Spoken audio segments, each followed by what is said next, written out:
So starting with API, API stands for Application Programming Interface, which is the software intermediate that enables two applications to communicate with each other. So there are some architectural styles for creating a web API, uh, like HTTP for client-server communication, XML or JSON as formatting languages, simple URI as the address for the services, and lastly the stateless communication.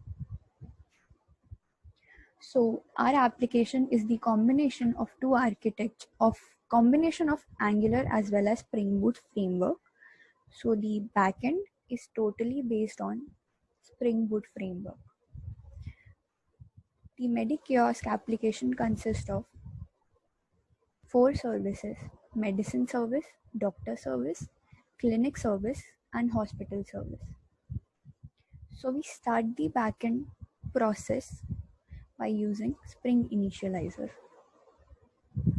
Spring Initializer is a web-based tool which is provided by the Pivotal Web Services. With the help of Spring Initializer, we can generate our code very easily. The project structure can be generated very easily.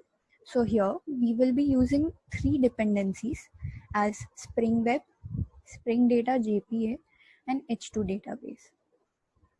So the JPA is the Java Persistence API, and it is a specifications of Java which is used to access, manage, and persist data between Java object and relational database.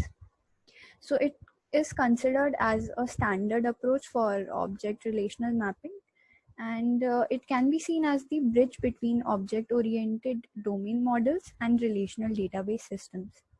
So JPA does not perform any operation by itself. Thus, it is required. So it requires an ORM. So in this case, the ORM is Hibernate. Then we have the database. So here, the H2 is an in-memory database, or we can say that it is an open source lightweight Java database. It can be embedded in Java application or run in the client server mode. Now we can go, if we go through the project structure, this is the project structure, and it consists of the packages which has the classes like the main class, which is the Spring Boot application class. This class consists of an annotation as Spring Boot application, which is used to launch up the entire application, and it has the main 3 features. So the 3 features are enable auto configuration mechanism. Second is the component scan, which enables the packages where the application is located. And third, we have the configuration annotation, which allows to register extra beans in the context or import additional configuration classes. Next, we have the Swagger configuration class, which is used for Swagger configuration. And here Swagger is an API documentation tool. So this is used to create the API documentation. Next, we have the Doctor Controller class. Doctor Controller class consists of all the mappings of all operations like get, put, post, delete. Next, we have the exception class. The exception class is named as resource not found exception.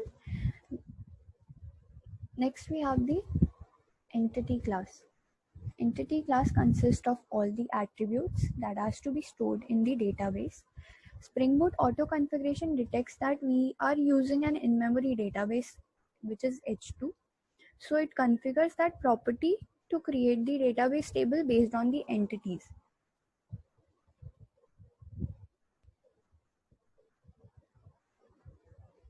Lastly, we have the repository interface.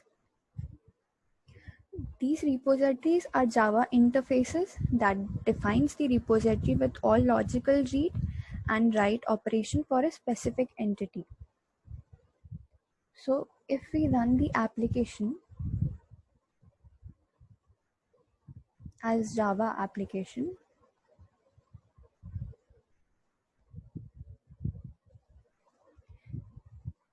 we see this console as our application has started.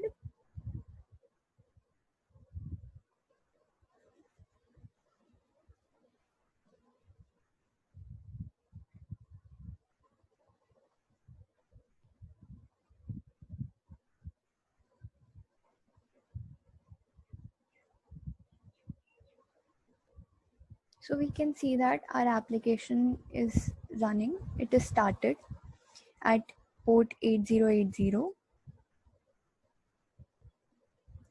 and there the Hibernate drops a table also. So a table is created.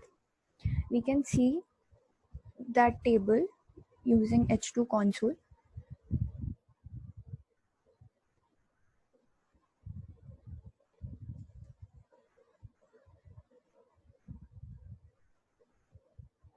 This is the URI for H2 console.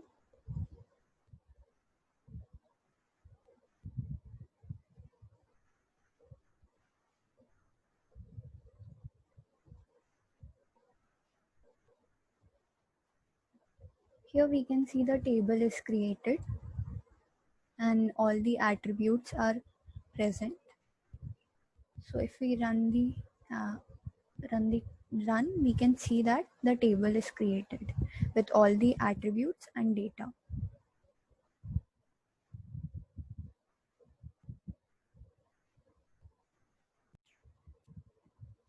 Similarly, we can see the tables created for medicine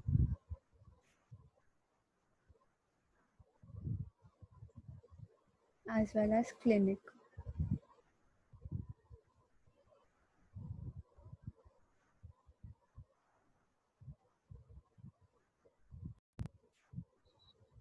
And lastly, we also have the hospital table.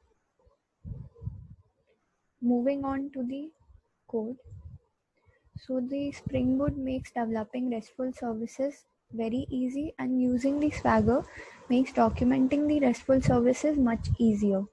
So API documentation should be structured so that it's informative and easy.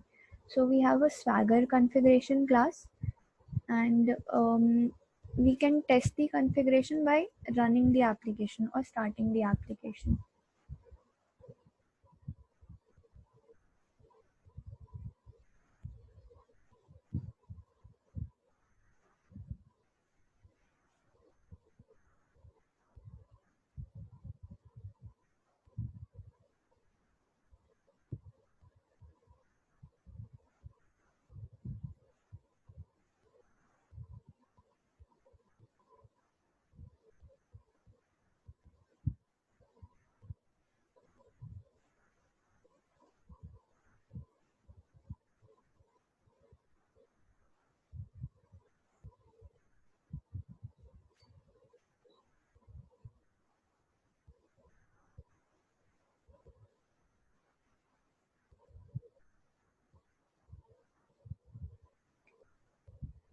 So this is the JSON details that Swagger generates for the endpoints. Now we can have a look at the more modified documentation, more modified Swagger UI.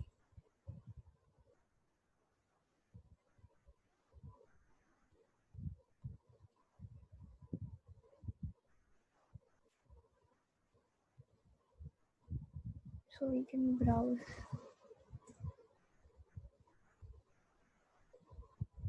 If we click on Doctor Controller link, the Swagger UI will display the documentation of an operation endpoints.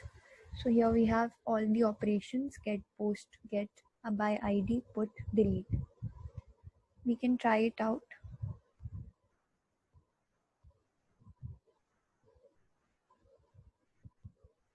We can see the response code as 200 and also the response body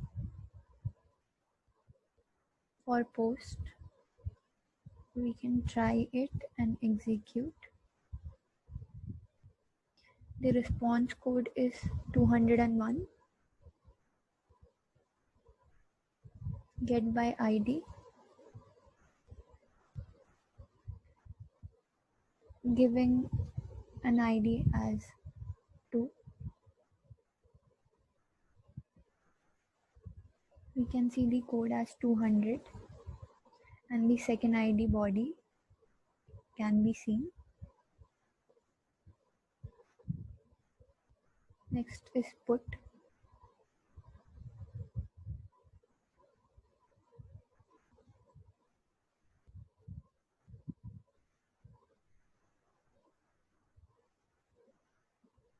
Here also we are getting 200 response. And lastly we have delete.